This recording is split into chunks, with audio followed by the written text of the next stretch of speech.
de lluvia, así que muy buenos días a todos. Ya siendo las 9, a pesar que todavía faltan algunos que se conecten, antes de dar inicio les quería recordar algunos aspectos un poquito más administrativos. Recuerden que en la página web del ESE se va subiendo el material de las charlas, la nota de lo que fue la charla y las presentaciones por si necesitaran acceder a ella. Les recuerdo también que la próxima semana ya vamos a tener la última charla, que claro, yo había tenido la ilusión de a ver si podíamos haber hecho un cierre presencial. La verdad que a pesar que se han levantado las cuarentenas, yo creo que los aforos todavía no nos van a permitir poder hacerla presencial. Vamos a ver si existe la alternativa de hacer algo híbrido a lo mejor. Les vamos a avisar en la semana. Y después de eso, a los que hayan asistido a las 5 charlas, les vamos a compartir también después el diploma de asistencia. Bueno, nos reunimos hoy entonces en la 4ª sesión de nuestra 6ª versión del curso de periodista en el mundo financiero, organizado por el Centro de Estudios Financieros del ESE Business School y la Asociación Nacional de la Prensa, y en esta oportunidad además con el apoyo de la Mesa de Educación Financiera. En esta oportunidad abordaremos el tema la nueva estructura institucional y regulatoria del sector financiero. Aprovecho la oportunidad para agradecer a los patrocinadores del Centro de Estudios Financieros, Principal y el DCB, y también, por supuesto, agradecer el apoyo de la Mesa de Educación Financiera y todas las instituciones que colaboran en ella. Los dejo entonces con el profesor Santiago Trufa, que es profesor asistente de Dirección Financiera y del Centro de Estudios Inmobiliarios del ESE Business School. Santiago es PhD en Business Administration UC Berkeley y tiene un Business Administration también en la Universidad de Berkeley. Santiago. Gracias Cecilia por la presentación. Primero que todo, un gusto tenerlos a todos aquí en esta nueva sesión, en esta nueva versión del curso de educación financiera. Hoy día vamos a hablar de regulación y tenemos para eso grandes invitados. Vamos a partir con Bernardita Piedrabuena, nuestra primera invitada va a ser Bernardita. Bernardita es ingeniero comercial con mención en economía de la Pontificia Universidad Católica de Chile, es magíster en ciencias de la economía de la misma universidad y doctor en economía de la Universidad de Chile. Bernardita ha tenido destacados pasos por el BID, el Banco Central de Chile y el Ministerio de Economía y Hacienda, y ha sido directora de diversas empresas como ENAP y Cotriza. Ha desarrollado diversas labores académicas como profesora en diversas universidades locales y actualmente Bernardita es comisionada de la CEMEF.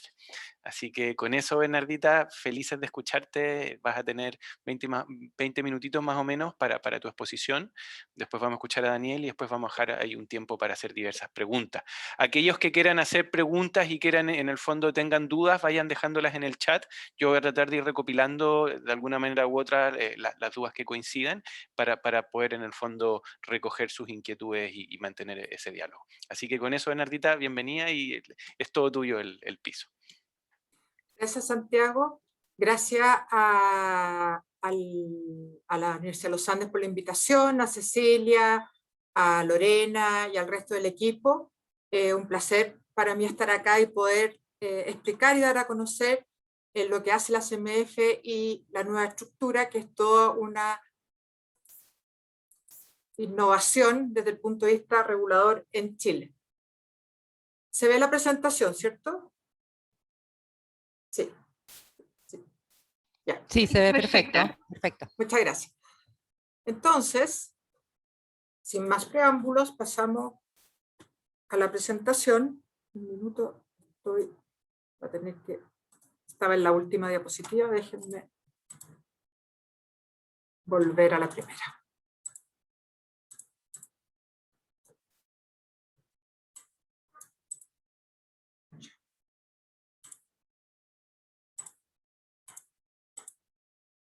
Ahora sí, disculpen. Ya.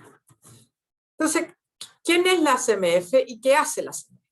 Bueno, la CMF es el regulador financiero que está velando por los temas de estabilidad financiera, conducta, y desarrollo del mercado. Para eso, su ley orgánica le da una serie de facultades, como son la regulación, la supervisión y la sanción. La regulación es hacer las normas, interpretar las leyes de forma tal de regular, valga la redundancia, el mercado. La supervisión es velar porque se cumpla con las leyes y las regulaciones, cuyo objetivo es mantener la estabilidad y proteger a los clientes del sistema financiero.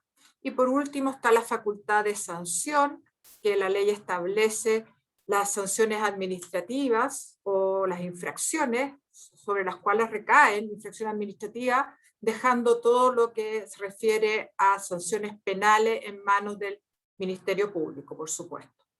Para eso cuenta con procesos, cuenta con innovación y una cultura de trabajo y regulatoria que está construida a lo largo de muchos años en nuestra institución.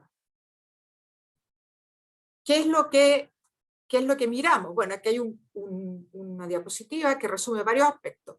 El sistema financiero a diciembre de 2020 se compone por los participantes en esta proporción de acuerdo a los activos que maneja, donde están los bancos mayoritariamente, tenemos las compañías de seguros, fondos mutuos, cooperativas, fondos de inversión y otros no supervisados que básicamente son los fondos de pensiones.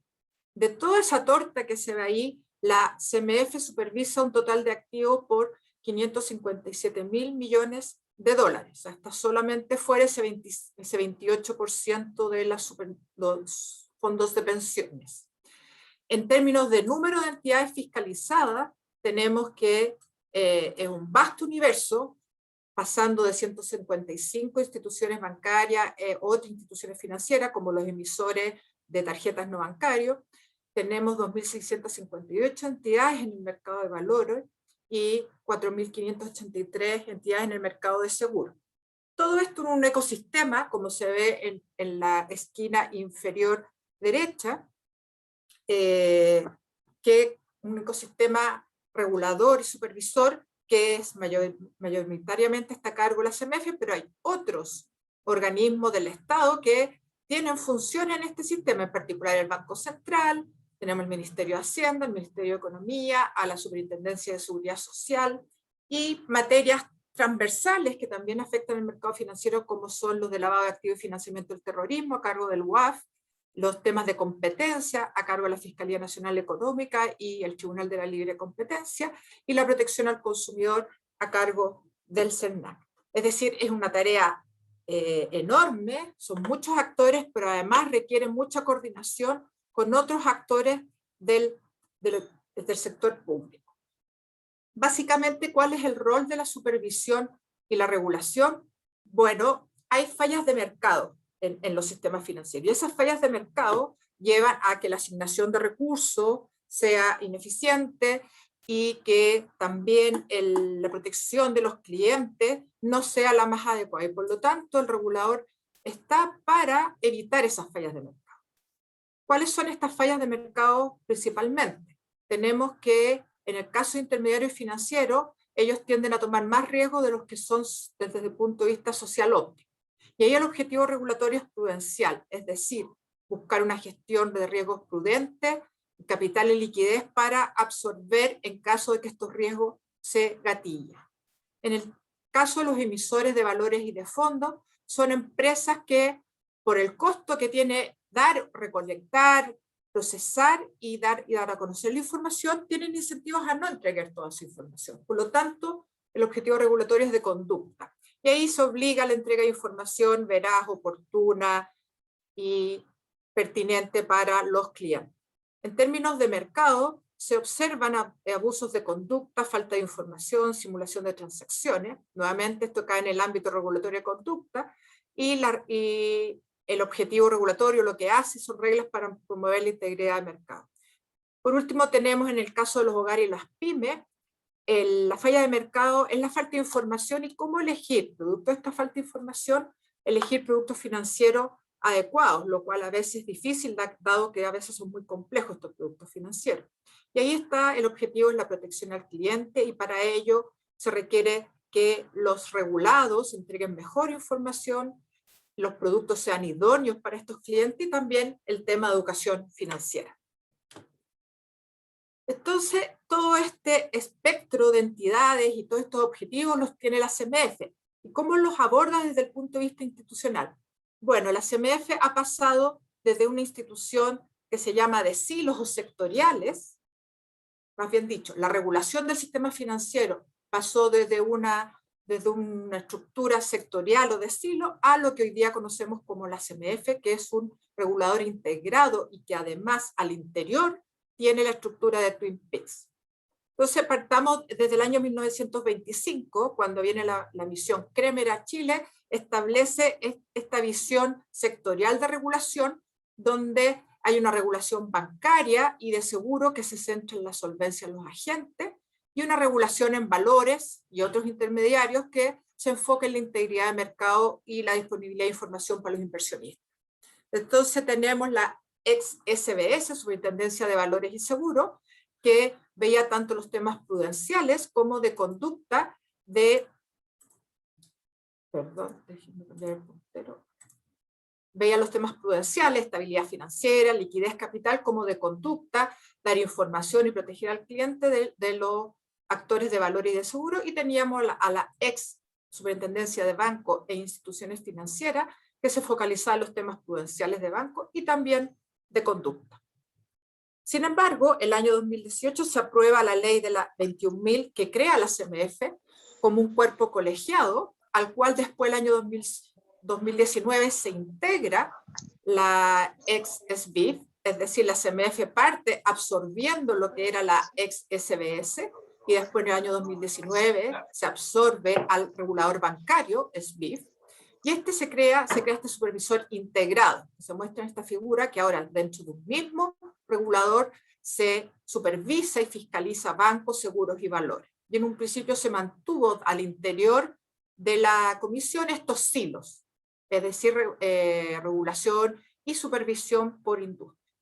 ¿Qué hace esta ley? También la 21.000 refuerza la autonomía de la CMF. Esto es inédito en la historia regulatoria financiera de Chile. Se crea un consejo compuesto por 5 miembros, un cuerpo colegiado, de los cuales 4 son aprobados por el Senado con quórum de 4/7 y 1 es propuesto por el presidente. También se establece remoción por causas taxativas en la ley, ratificada por Corte de Apelaciones. Es tanto el cuerpo colegiado como esta remoción justificada y con un tercer poder que ratifica, da independencia al regulador. Se refuerza la protección judicial de los trabajadores, tanto del Consejo como del staff de la CMF, y por lo tanto mayor autonomía tiene que venir de la mano con mayor rendición de cuentas. Se establece la obligatoriedad de la consulta pública y informes normativos, y la cuenta anual que también es enviada al Congreso. Se le dan mayores atribuciones en materia de sanciones. Aquí se crea la unidad de investigación, un poder independiente autónomo dentro de la comisión que está dedicado a investigar, para que una vez investigado y recopilado los antecedentes sea el Consejo el que decida o no sancionar. Y además se le dota de poderes intrusivos como es el levantamiento de secreto bancario y el posible allanamiento de lugares, interceptación de comunicaciones, etc. Y también se le da un mandato claro y amplio a la CMF, cuál es la estabilidad del sistema financiero, la protección de los clientes, los depositantes y el desarrollo de mercado. Una vez establecida la CMF y integrada la ex-SBIF, se toma la asesoría del Fondo Monetario Internacional para ver la estructura interna de la CMF, cómo afrontar los desafíos regulatorios de este mercado financiero que cada vez se complejiza más y va evolucionando con nuevas formas de industrias y negocios. Y esta asesoría sugiere la separación al interior de la CMF de Twin Peaks, es decir, dejar en un lado todo lo relacionado a supervisión prudencial, regulación y supervisión prudencial, enfocada en la solvencia, seguridad, gestión de riesgo de las instituciones financieras, y un pilar o unas direcciones de las cuales Daniel García, el próximo expositor, es director general de la supervisión de conducta, dedicada al monitoreo de la del mercado en cuanto a que opere eficientemente, transparente y equitativamente, y los partícipes se comporten a estándares de conducta altos.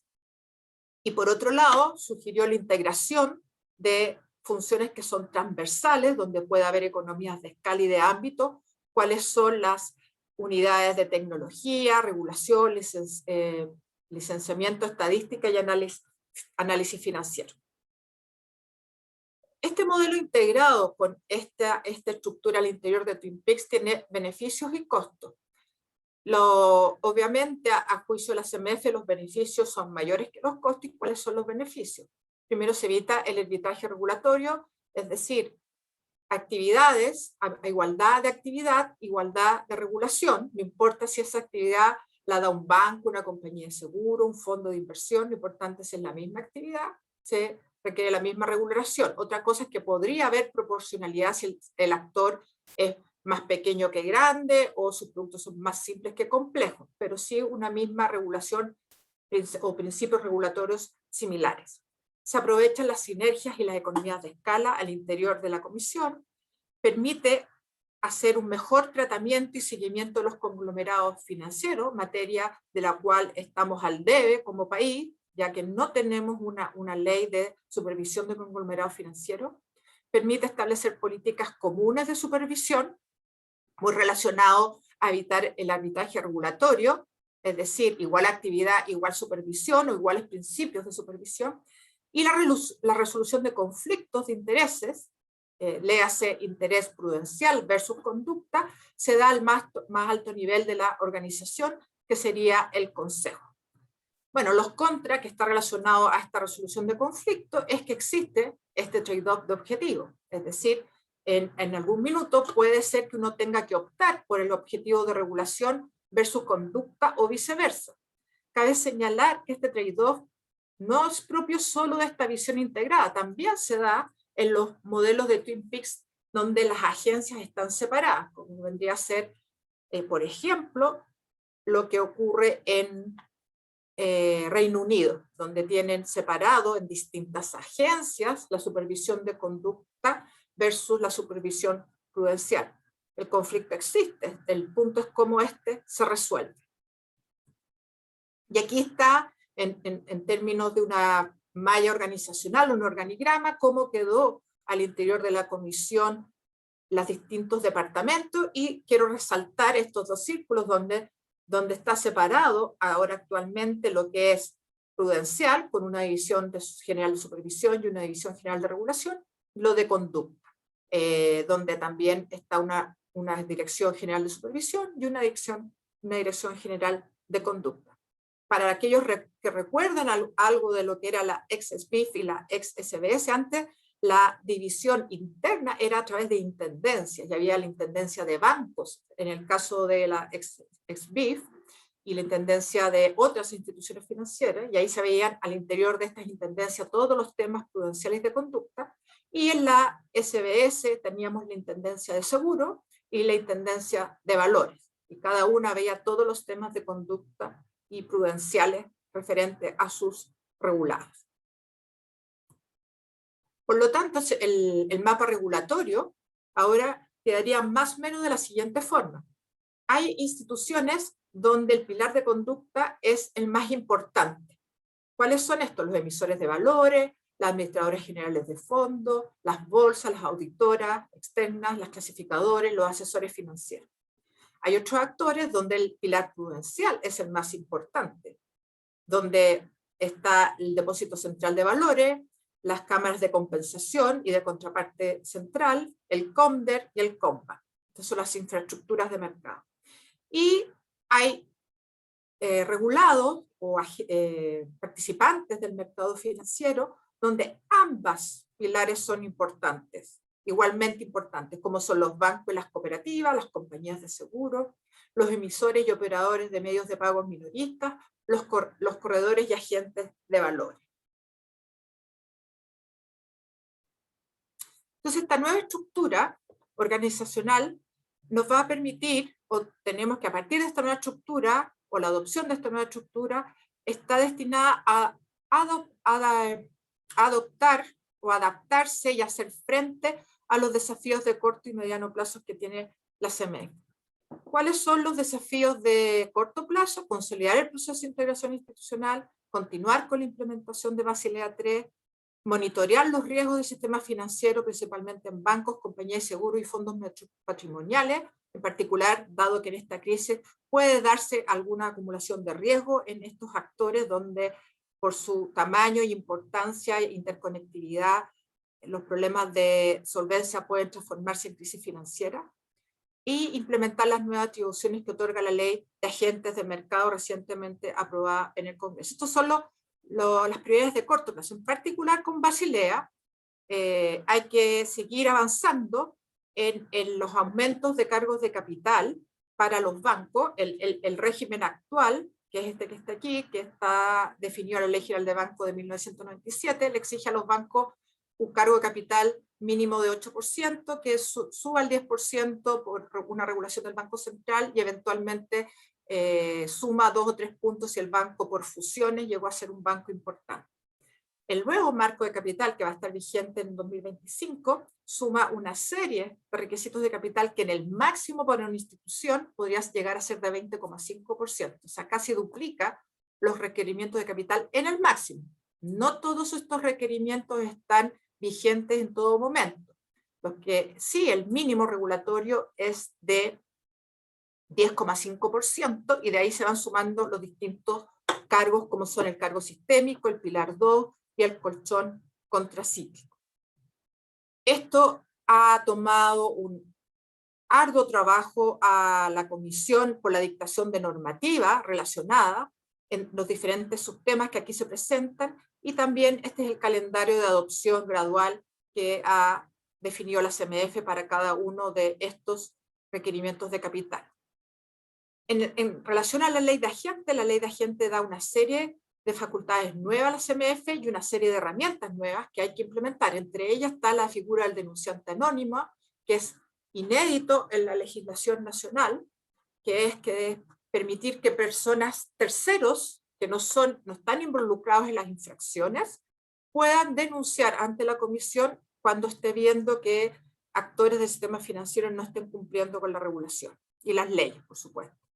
Se fortalece la protección de los accionistas minoritarios, eso va a hablar mejor Daniel. Se amplía el perímetro regulatorio en donde se incorpora a los intermediarios financieros y los asesores financieros. Eso es un gran desafío para la CMF.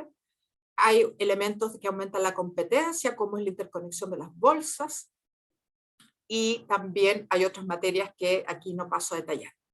En el largo plazo, en el mediano y largo plazo, ¿cuáles son los desafíos desde el punto de vista prudencial? Tenemos pendiente la supervisión basada en riesgo de compañía de seguro, tenemos pendiente avanzar en un esquema de resolución bancaria, dándole mayores herramientas a la Comisión para intervenir y poder resolver bancos en problema, en particular si estos son sistémicos. Hoy día solo tenemos la herramienta de regularización temprana y liquidación, no hay nada entre medio.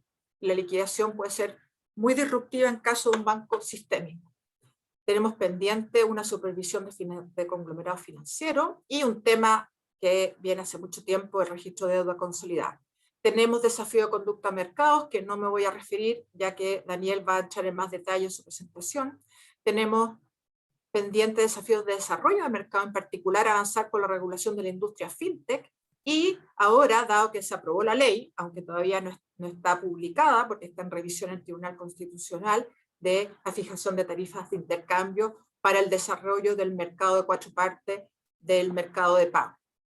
Esto es una diapositiva que muestra las industrias fintech en Chile. No voy a entrar en mayores detalles por motivos de tiempo, ya se me acabó, pero quiero poder finalizar con las conclusiones. Y este último desafío, que son el acceso y educación financiera. Participamos en una serie de instancias para promover la educación financiera, hacemos estudios para entender por qué la falta o quienes les falta educación financiera en Chile, pero también estamos promoviendo cambios regulatorios para hacer más inclusivo el sistema financiero, como es la implementación de seguros inclusivos y paramétricos, la misma regulación en la ley, un proyecto de ley que pueda ser enviado al Congreso para regular industria fintech apunta a la inclusión financiera y la consolidación de un mercado de medios de pago donde prime la competencia. ¿Cuáles son las conclusiones o reflexiones finales que quisiera hacer? Nos hemos integrado e iniciado un proceso de reestructuración en medio de una situación sanitaria difícil. Es decir, la integración se da a mediados del año 2019, parte de la pandemia en marzo de 2020 y a partir de marzo de este año comenzamos con la nueva estructura interna. Este es un proceso, va a ir casi evaluándolo y hacer cambios si es necesario, y hemos contado en todo momento con el compromiso de quienes trabajan en la CMF, lo cual ha sido clave. La integración de la CMF con la ex-SBIF ha permitido aprovechar la sinergia de forma tal de hacer un mejor seguimiento a los conglomerados, a los agentes del sector financiero y poder compartir metodologías y mejores prácticas entre lo que eran las distintas intendencias anteriormente. El modelo Twin Peaks permite avanzar en la estructura institucional y alinear los objetivos definidos por ley, es decir, estabilidad financiera por un lado y protección de los depositantes, asegurados y clientes por otro lado. Se fortalece la estructura de estudio a ser un área transversal, el cual va a estar encargado de dar una visión agregada de todos los problemas del sistema financiero y hacer un manejo estadístico efectivo y eficiente. Si bien los conflictos de interés no desaparecen, porque nunca desaparecen, incluso en un modelo de Twin Peaks por agencias separadas, estos van a ser resueltos al más alto nivel institucional, que es el Consejo. La dinámica de los mercados y la aparición de nuevos riesgos financieros requieren acciones supervisoras y regulatorias acorde, y en parte el manejo de conglomerados es muy importante, y esto se facilita al tener integrados en un regulador todos los actores financieros. Como mencioné, la coordinación y cooperación con otros reguladores y supervisores financieros es fundamental. La instancia del Consejo de Estabilidad Financiera y los convenios o memorandos de entendimiento firmados con el Banco Central, CERNAC y UAF permite esta colaboración y que la información fluya en forma adecuada. Eso es lo que tenía para contarles hoy y muchas gracias por su atención. Muchas gracias, Bernardita. Mira, hay una pregunta súper corta aquí de la Cecilia. Dice, respecto al denunciante anónimo, parece ser un rol que podría cumplir un periodista. ¿Hay incentivos contemplados en la ley a cumplir ese rol? Por supuesto, no, estamos a puertas de hacer la consulta pública de la normativa. Perdón, ya hicimos la consulta pública de la normativa, así que estamos a puertas de publicar la normativa. Y efectivamente la ley establece que aquellos que aporten antecedentes veraces, materiales, pertinentes para iniciar una investigación de infracciones van a ser, en su calidad de denunciante anónimo, van a tener premios pecuniarios, o sea, se les va a dar dinero que va a representar una fracción de la multa que se imponga luego del proceso sancionatorio, y además se le concede, bueno, el anonimato y la reserva y protección laboral. Todo eso está establecido en la norma. Así que un periodista en este caso podría ser un denunciante anónimo. Súper. Oye, Bernardita, una pregunta súper corta. Tengo dos preguntas súper cortas. Primero que todo, entender que el rol del regulador es de generar un bien público, que es la confianza, ¿verdad? Y desde ese aspecto uno apunta a tener un regulador que sea súper técnico y súper profesional. Y por lo mismo me gustaría que nos contaras un poquito respecto a la conformación del consejo, la conformación de este consejo, y cómo se relaciona con el ciclo político. Esto tendió a ser algo más parecido al Banco Central, ¿verdad? Si nos puedes contar un poquito de eso. Sí, efectivamente. Primero, al ser un cuerpo colegiado, donde además la renovación es de a pares, es decir, duran 6 años, o duramos 6 años en el cargo, pero además cada 3 años se renuevan de a pares. ¿Cuál es la idea de este cuerpo colegiado? Primero, que hace que las decisiones sean más robustas. Además, la ley establece que este cuerpo colegiado tiene que ser de visiones, no habla de la palabra pluralista, pero que tiene que tener calificaciones y experiencias de diferentes áreas que se regulan en el mercado financiero. Y habla también de que haya participación, no lo dice así, pero de hombres y mujeres. O sea, también habla de la diversidad en el Consejo, lo cual también es muy importante. Entonces ahí tenemos distintos enfoques y tanto desde el punto de vista de la profesión en relación al mercado financiero. Alguien puede ser más de banco, otros más de seguro, otros más de valores. Pueden haber abogados también que sepan más de procesos sancionatorios. Y en términos políticos, efectivamente, esto está ratificado por el Senado, lo cual pasa el sedazo o el filtro de los criterios políticos y de las mayorías que puede haber en ese minuto en el Senado. Así que también está el efecto político en esta decisión. Y segundo, el hecho de que duren 6 años y además esta renovación escalonada le da continuidad a las decisiones que toma el Consejo, le da no solo robustez, sino continuidad, y le da la historia institucional, porque antes cambiaban los superintendentes y venía una persona nueva, y no es que partiera todo de nuevo, pero podría no entender las decisiones que se tomaron antes. No es malo cambiar las decisiones tampoco, pero sí darle continuidad para darle estabilidad al mercado financiero. Obviamente en ese caso, y lo que es muy importante en toda institución pública en particular, el staff, son staff que trabajan de hace años en la institución, le va dándose esa historia y estabilidad a las políticas que se formulan. Súper, mil gracias. Oye, por temas de tiempo yo creo que sería ideal darle la pasada a Daniel. Ahora Daniel, como bien mencionaba Bernardita, es el encargado, es el director de supervisión de conducta de la CMF. Daniel es máster en Economía y Regulación de Servicios Públicos de la Universidad de Barcelona. Tiene un máster en Comunicación Estratégica y un máster en Derecho en la Universidad Adolfo Ibáñez. Daniel es periodista y licenciado en Comunicación Social de la Universidad de Chile, y para nosotros es un gusto tenerlo hoy aquí también contándonos un poquito respecto a la conducta de mercado y cómo la CMF realiza esa labor. Así que Daniel, de nuevo el piso es todo tuyo, y Bernardita, muchas gracias por tu súper clara exposición. Muchas gracias, Santiago. Gracias también a la Universidad de los Andes y a la Mesa de Educación Financiera por la invitación, porque esta es una muy buena oportunidad. Voy a aprovechar de compartir la pantalla, por favor, si me pueden confirmar que se ve bien. Acá. Se ve. ¿Sí? Se ve bien, ¿cierto? Se ve perfecto, Daniel, dale. Ya. Pero ahora no está en modo pantalla completa. Sí, falta modo presentación, Daniel. Ahí estamos. Ahí sí. está perfecto. Perfecto. Oye, bueno, después de facilita la vida presentar lo que me toca a mí, después de que Bernardita dio la mirada más integral del proceso. Así que lo que me corresponde a mí es hablar de los desafíos y oportunidades que se persiguen tras la integración y reformulación institucional que tuvo la CMF, y en lo específico a lo que tiene que ver con el mundo de la conducta de mercado. ¿En qué contexto se da esta transformación de la institución de la CMF?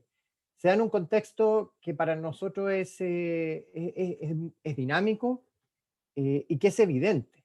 Se da en un contexto donde estamos probablemente hace 2 años atrás, cuando antes de que apareciera este bichito en China, no hubiéramos imaginado tener la dinámica de mecanismos de trabajo, de interacción con los amigos, de interacción con la propia familia, y por cierto, todas las consecuencias económicas, sociales, políticas, etcétera, derivadas del COVID. Probablemente el mundo no va a ser igual después de esta pandemia. ¿Para qué decir todo lo que tiene que ver con las demandas sociales? En Chile, aquí una foto de la situación en Chile en octubre del año 2019, pero esta es una situación que uno lo puede, cuando va a los foros internacionales, escuchar de muchos reguladores a nivel mundial, los chalecos amarillos en Francia, etcétera, porque hay una mayor, digamos, condiciones de exigencia por parte de la sociedad, que hace necesario que tanto las autoridades políticas como las autoridades que tenemos alguna responsabilidad en materia de políticas públicas, en lo específico regulación de los mercados, tenga que considerarlo. Las finanzas verdes, el tema de las pensiones, la irrupción del mundo de la tecnología en la industria financiera y el replanteamiento de los modelos de intermediación financiera es una gran discusión abierta. Vi en los programas anteriores, entiendo que ya lo abordaron, es un desafío y una dinámica que se está generando que naturalmente hace necesario ir replanteándose cómo poder enfrentar estos desafíos de manera adecuada y con la estructura apropiada. Y por cierto, también todos los temas relacionados con el medio ambiente y la cultura más sustentable que es necesario ir implementando. Todos estos elementos es el contexto perfecto en el que se da, digamos, este cambio de estructura y este repensar de cómo es el mejor mecanismo para abordar los desafíos que tiene desde el punto de vista supervisor y desde el punto de vista regulatorio la CMF para los próximos 20, 30 años. Y en este ejercicio, digamos, uno se enfrenta a veces con más preguntas que respuestas. Por lo mismo que les mencionaba de la dinámica de temas que están en evolución. Este señor es un señor japonés que tiene una gracia. Digamos. Ostenta el récord mundial de los 100 metros planos para personas de más de 90 años. Ustedes ven la marca ahí, es bastante envidiable. 42 segundos los 100 metros planos. Y la verdad es que quise poner esta imagen básicamente no solo por el tema de la longevidad y el tema de las pensiones, sino también porque los desafíos que tiene la industria financiera es empezar a pensar en acompañar con productos y servicios a personas por mucho más tiempo y con productos que vayan complementando los servicios y las necesidades que requieren ser satisfechas.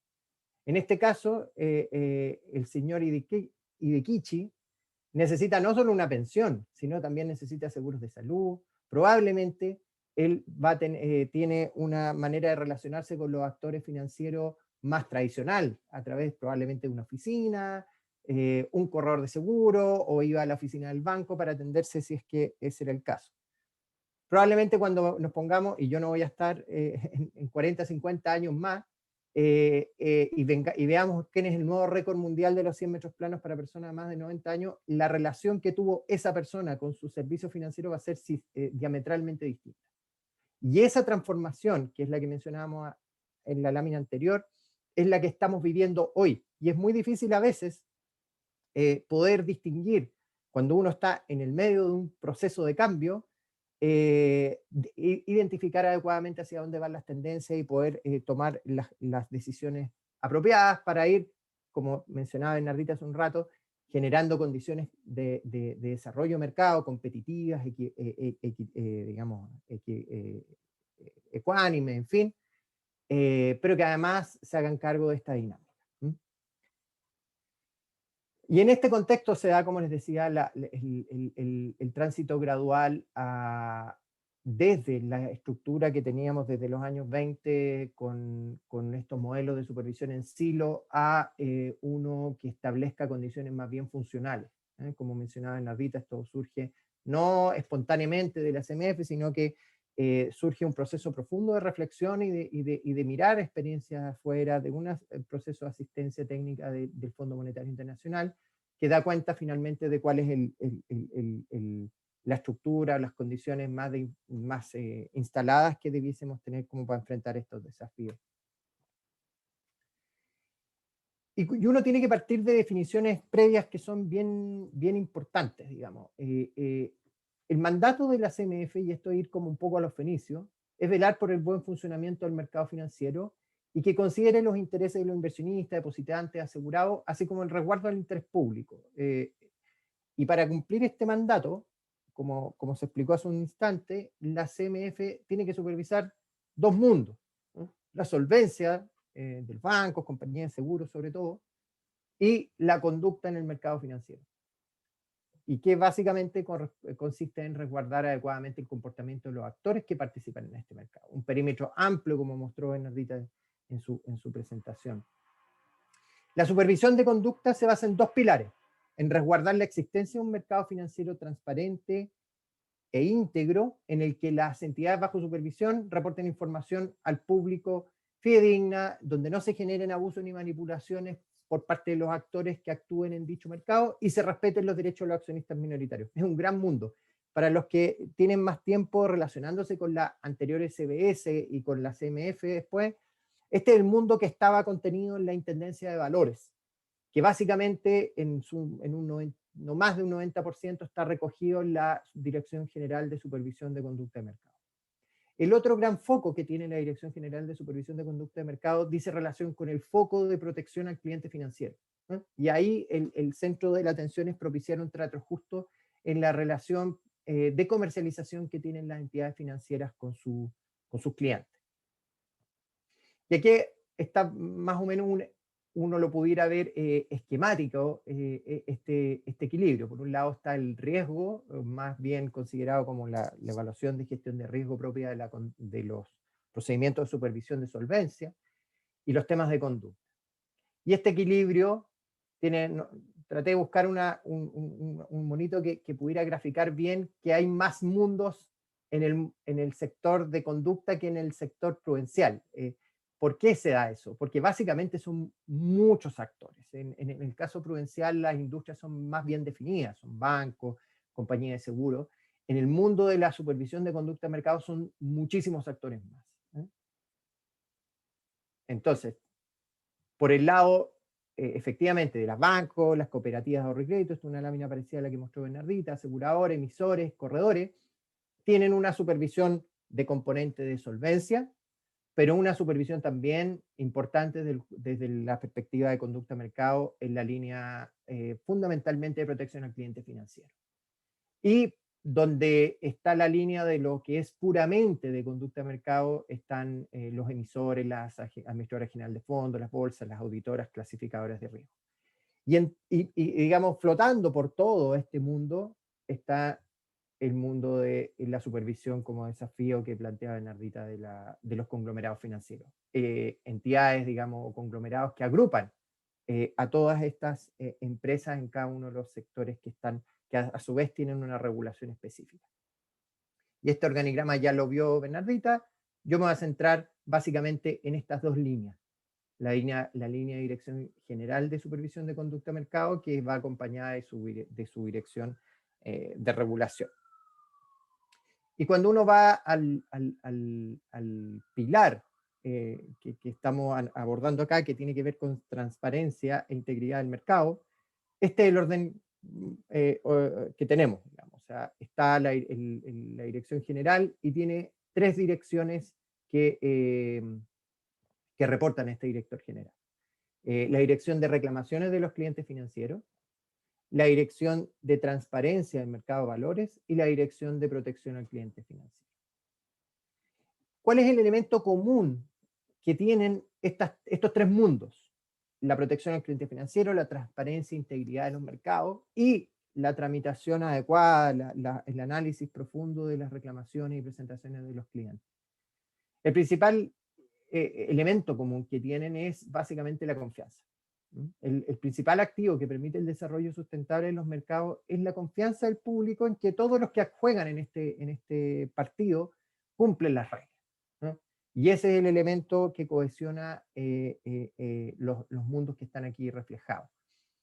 Si uno va más en lo específico, el mundo de reclamaciones supervisa la administración integral de los reclamos y su tramitación en las entidades financieras, considerando una atención oportuna y la emisión de respuestas de los reclamos y presentaciones comprensibles y claras.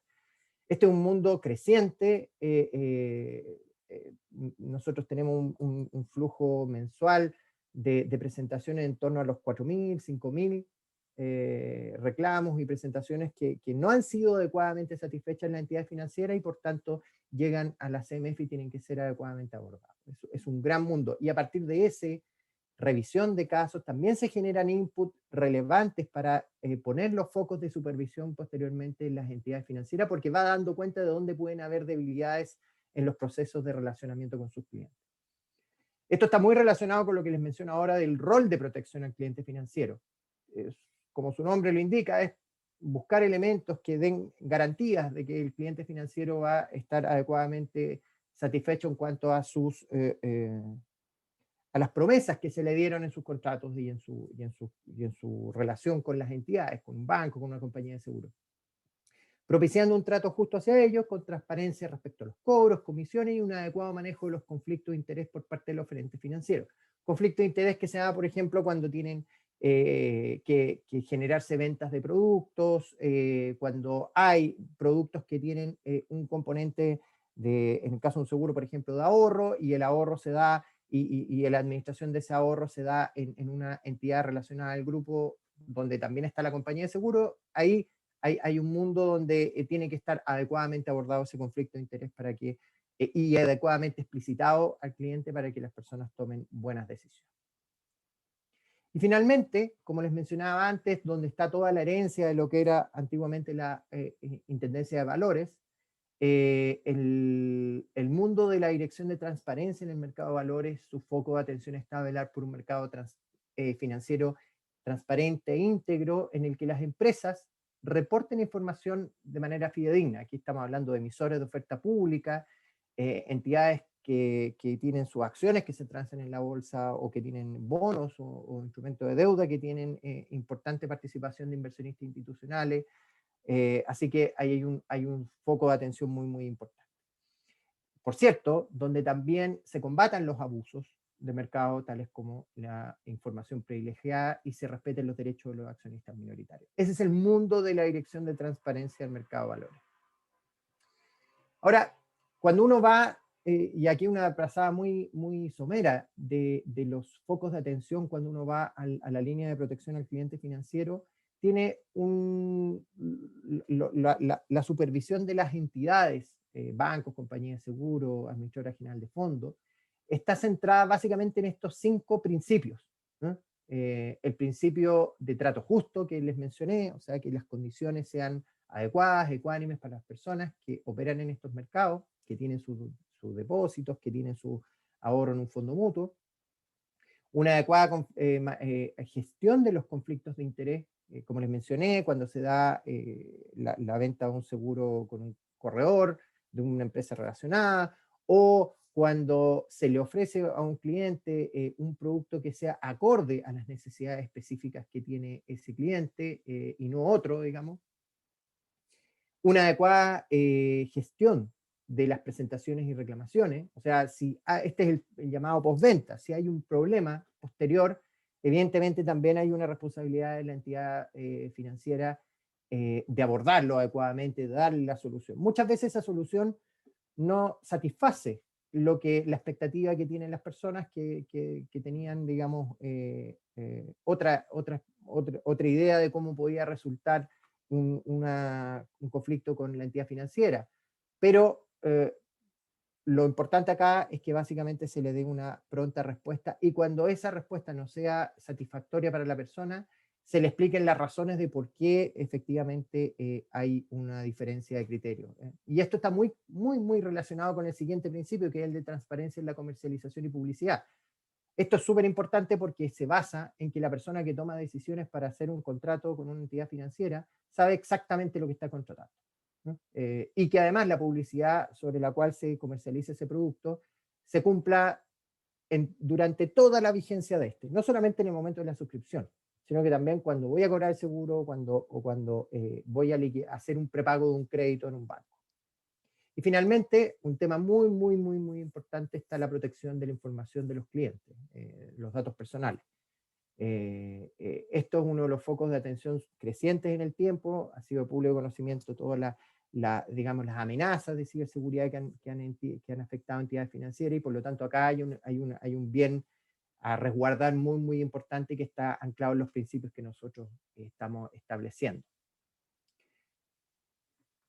Estos principios, como les decía, son aplicables a los bancos, compañías de seguro, a las AGF, a los agentes de valores, a las cooperativas de ahorro y crédito que están bajo el perímetro de la CMF, los agentes mutuo hipotecarios, emisores de tarjeta, liquidadores de siniestro, en fin. Ustedes dirán, bueno, ¿qué elementos comunes tienen todas esas entidades? Bueno, estos mismos principios son aplicados o aplicables a todas las entidades. Por cierto, hay matices, pero pese a las diferencias que existen entre las diferentes industrias que están mencionadas, cuando uno mira las guías y los compendios normativos que subyacen en las directrices sectoriales, estos 5 elementos están presentes en todos, en todos.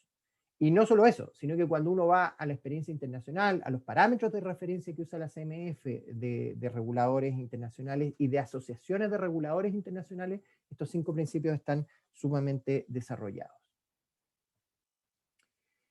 Ahora, cuando nos vamos al perímetro de la supervisión de conducta en la materia de transparencia e integridad, aquí está el mundo que yo les mencioné, hay una multiplicidad de actores intermediarios, las bolsas, Administradora General de Fondos, emisores y sociedades, otras entidades donde tenemos un rol en cuanto a la fe pública, en total un número de supervisados cercano a los 2.800, ¿no? Con cifras de septiembre.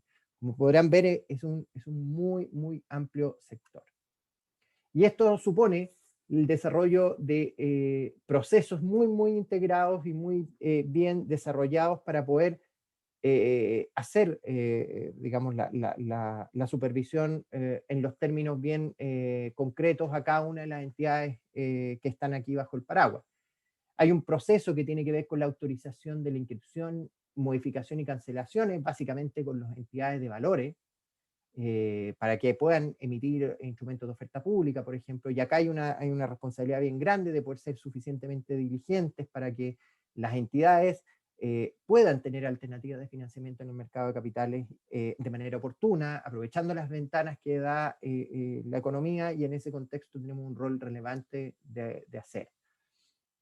Evaluar la gestión de riesgo implementada en lo fiscalizado, si bien la evaluación de gestión de riesgo es algo que está básicamente referido a los temas de supervisión prudencial, bancos, compañías de seguros. También nosotros tenemos dentro de nuestro perímetro las administradoras generales de fondos y otras entidades donde el mundo de la supervisión de evaluación de gestión de riesgo está muy conectada entre el mundo prudencial y el mundo de la conducta. Y finalmente, que es el rol central o el ancla, es velar porque las entidades que están bajo nuestro perímetro cumplan con el marco normativo. Y ahí ustedes pueden ver que el marco normativo no es uno, sino que tiene múltiples variantes, digamos, múltiples cuerpos legales de referencia, la ley de mercado de valores, la ley de sociedad anónima, la ley única de fondo, en fin. Esos son los procesos. Y esto supone un trabajo que no para todos los casos de todas las entidades, pero si uno lo quiere llevar a un tema más conceptual, supone un proceso de revisión extra situ o de gabinete, o como se le llama, a distancia. Hoy día, bueno, la mayor parte de las cosas son a distancias, como lo estamos viendo por la pandemia, pero en régimen de normalidad es lo que le denominamos extra situ. El in situ es ir a terreno a las entidades para verificar procedimientos, políticas y controles, hacer pruebas, y finalmente la suma de ambos procesos es el que lleva a cabo la supervisión de materia de conducta. Y aquí básicamente nos interesa que los inversionistas cuenten con información veraz, suficiente, oportuna para tomar decisiones debidamente informadas en cuanto a sus derechos, obligaciones, riesgos, retornos, condiciones de los servicios. Como les decía, que las entidades es importante que lo hagan de manera equitativa, transparente, ordenada, competitiva, y que cuenten en todo momento con capacidad legal, financiera, operativa para responder adecuadamente a sus obligaciones. Las actividades de gabinete se orientan básicamente a verificar el cumplimiento normativo por parte de los fiscalizados. Nosotros recibimos información constante, ustedes lo ven, los periodistas que están más vinculados al mundo de las bolsas, por ejemplo, ver la información que nos reportan las compañías trimestralmente con su estado financiero, en fin, hay todo un elemento del análisis de la información estadística que nos reportan las propias entidades. Pero a su vez, también hay elementos que son muy, muy significativos respecto de particularidades que se dan en algunos agentes. Por ejemplo, cuando se dan operaciones de compra, fusiones, OPAs, que han sido bien comentadas en el último tiempo, tenemos un rol muy, muy importante de verificar el cumplimiento de todas las condiciones legales en cuanto a manejo de conflicto de interés, operaciones con partes relacionadas, cumplimiento del título 16, que básicamente el título 16 refiere a cómo tienen que ser abordadas las operaciones de este tipo cuando se dan entre partes relacionadas para que efectivamente no se haga un perjuicio para los inversionistas minoritarios u otros legítimos interesados. Y finalmente están naturalmente las auditorías de terreno que se orientan a evaluar la calidad de los procesos llevados a cabo por los fiscalizados. Voy a hacer un pequeño zoom en algo que es bien relevante, que tiene que ver con el rol que nos compete en el combate o en la prevención de los abusos de mercado. Básicamente la ley está contenida en la ley de sociedad anónima, en la ley de mercado de valores, la 18.045, y uno siempre lo asocia al tema de la información privilegiada, pero no es el único posible abuso de mercado que nosotros prestamos atención. Si bien el uso de información privilegiada, el uso indebido de información privilegiada tiene una mayor jurisprudencia en Chile, hay otro tipo de abusos que nosotros también revisamos y evaluamos. Básicamente está acá lo referido a el front running, que se da básicamente cuando un inversionista, una persona que cuenta con información de lo que va a hacer un inversionista, saca un provecho personal por sobre los de la institución a la cual representa, operaciones ficticias o prácticas engañosas para poder comercializar en el mercado de valores, en fin, todas estas materias son parte de lo que nosotros también revisamos a través de procedimientos que son bien complejos, que tienen la importancia de tener que desarrollarse en tiempo real, digamos, cuando las cosas están sucediendo. Los contenidos, para que ustedes tengan conciencia de el cuerpo más específico referido a uso de información, más bien a abusos de mercado y uso de información privilegiada, está en el artículo 164 de la Ley de Mercado de Valores, y que se entiende por información privilegiada cualquier información referida a uno o varios emisores, o a sus negocios, o uno o varios valores por ellos emitidos, no divulgada al mercado y cuyo conocimiento por su naturaleza sea capaz de influir en la cotización de los valores emitidos, como asimismo la información reservada que se refiere al artículo de la presente ley. Y el artículo 10 dice que se refiere a los llamados hechos esenciales que los emisores deben informar al regulador, que ustedes lo siguen muy de cerca y se nota eso en las publicaciones que viene en la prensa habitualmente. Hasta antes de su difusión, su contenido reservado se reputa como información privilegiada. Esto es bien importante porque básicamente es donde está el centro de la preocupación que tenemos como reguladores, que la información que tienen los inversionistas sea para todos la misma, digamos, y que cuando yo tomo una decisión de inversión no esté considerando o siendo perjudicado porque mi contraparte tenía una información que no debiendo tenerla o teniéndola no debería haber usado para finalmente materializar una operación que pudiera perjudicar a alguien. Y ahí es donde uno conecta con el mundo de los medios, digamos, que es el que ustedes se desenvuelven. Básicamente la interacción que tenemos y que siempre nos requieren a través de nuestra área de comunicaciones, decirnos, oye, ¿por qué no hablan de este tema o esta operación con tal compañía? ¿Qué información tienen o qué proceso de supervisión se está desarrollando en tal emisor? En fin. Y eso está dado porque efectivamente, cuando uno miraba, y ahí puse una lámina que traté de reflejar cómo era tradicionalmente entendido los medios de comunicación, eran en una secuencia donde básicamente se hacía una nota en la tele o se publicaba una nota al día siguiente en un diario con mayor o menor grado de especialidad.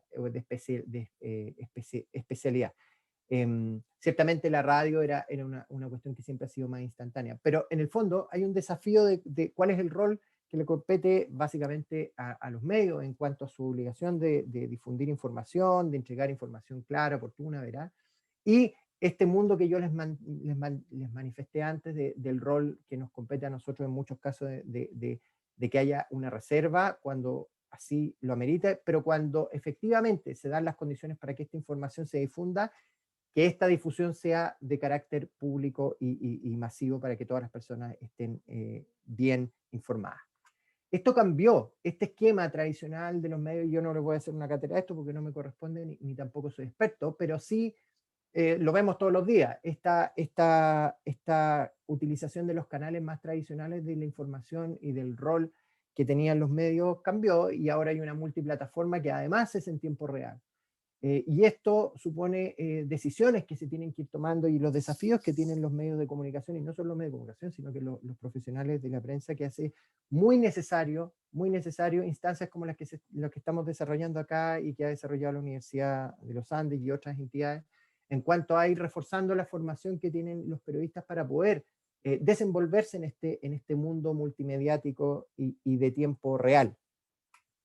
Porque en realidad tienen un rol clave en cuanto a distinguir el tipo de información que se publica y hacer básicamente también la distinción del rol que todos los medios de comunicación, y no solo los medios de comunicación, sino que los profesionales que trabajan en ellos tienen en cuanto a distinguir y hacer difusión de información que sea, insisto, veraz, oportuna y completa. Yo no sé si alguno de ustedes habla húngaro, yo no lo sé, pero Google es fantástico para este tipo de cosas y puede traducir algo. Nosotros, como CMF, muchas veces hablamos desde conceptos técnicos y complejos, y no solo nosotros, sino que sus fuentes, sus contrapartes en el mundo financiero. Este es un mundo que muchas veces es complicado, ¿eh? Y acá es donde efectivamente es súper necesario ir reforzando la formación de los medios de comunicación, de los periodistas que trabajan en los medios de comunicación, para efectivamente subir los estándares de la calidad de información que está disponible en las distintas plataformas, y por sobre todo hacer buenas preguntas a las personas que emiten la información. Muchas gracias. Muchas gracias, Daniel, por tu exposición. La verdad es que tenemos un montón de preguntas acá de la gente e internas.